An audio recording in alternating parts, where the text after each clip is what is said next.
নাগরিকত্ব, শিক্ষা, স্বাস্থ্যসেবা, সম্পত্তির উত্তরাধিকার ও ভোটাধিকার সবকিছুর জন্যই দরকার জন্ম নিবন্ধন।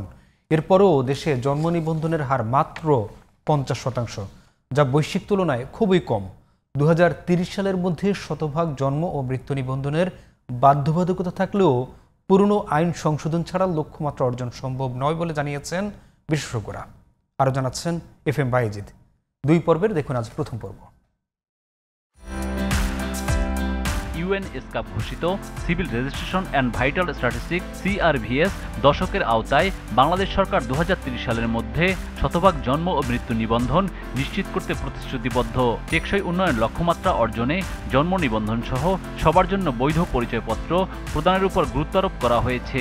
তবে লক্ষ্যমাত্রা অর্জনে এখন পর্যন্ত নেই কাঙ্ক্ষিত অগ্রগতি।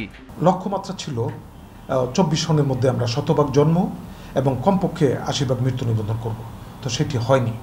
জন্ম মৃত্যু নিবন্ধন শুধুই নিবন্ধন নয়, এর সাথে আমার অনেকগুলো বিষয় জড়িত। আমার এটা SDG বাস্তবায়নের সক্ষমতা এর সাথে জড়িত।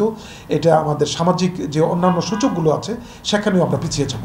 বর্তমানে বাংলাদেশে জন্ম নিবন্ধনের হার 50% আর মৃত্যু নিবন্ধনের হার 47%, যেখানে বৈশ্বিক জন্ম নিবন্ধন হার 77% এবং মৃত্যু নিবন্ধন হার 74%।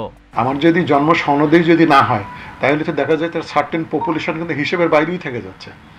হিসেবের বাইরে থাকলে তো সরকার সঠিক পরিকল্পনা প্রণয়ন করতে পারবে না। এশিয়া প্রশান্ত মহাসাগরীয় অঞ্চলের অনেক দেশ হাসপাতালে সংগঠিত জন্ম ও মৃত্যু নিবন্ধনের দায়িত্ব হাসপাতাল কর্তৃপক্ষকে দেয়ায় শতভাগ বা কাছাকাছি সাফল্য অর্জন করেছে। বিশ্বের অনেক দেশ কিন্তু হাসপাতালকে দায়িত্ব প্রদান করেছে এবং আমরাও কিন্তু বাংলাদেশে এমন একটা সংশোধনী আনার জন্য আমরা অ্যাডভোকেসি করতেছি সরকারের সাথে, এবং আমরা আশাবাদী যে সরকার এমন একটা আইন করবেন। বাংলাদেশের হাসপাতালে জন্ম হয় প্রায় 67% এবং মৃত্যু হয় প্রায় 20%। এক্ষেত্রে নিবন্ধনের দায়িত্ব হাসপাতালকে দেয়া হলে বড় অগ্রগতি সম্ভব বলে মত বিশেষজ্ঞদের। আমাদের হাতে 5 বছর সময় আছে, সকল পক্ষকে এখানে একত্রিত হয়ে চেষ্টা করতে হবে। আমরা প্রতিবেশী দেশগুলির চেয়ে পিছিয়ে থাকতে পারি না। আমাদের অনেক অর্জন আছে যেগুলি প্রতিবেশী দেশ উদাহরণ দেয় আমাদেরকে। এই ক্ষেত্রে আমরা কেন পিছিয়ে থাকবো? জন্ম সনদকে 19টি গুরুত্বপূর্ণ সেবার জন্য আবশ্যক করা হলেও নিবন্ধনের হার না বাড়লে বিপুল সংখ্যক জনগোষ্ঠীর হিসেব নিকেশে বড় ধরনের গরমিল থেকেই যাবে বলে মনে করেন বিশেষজ্ঞরা।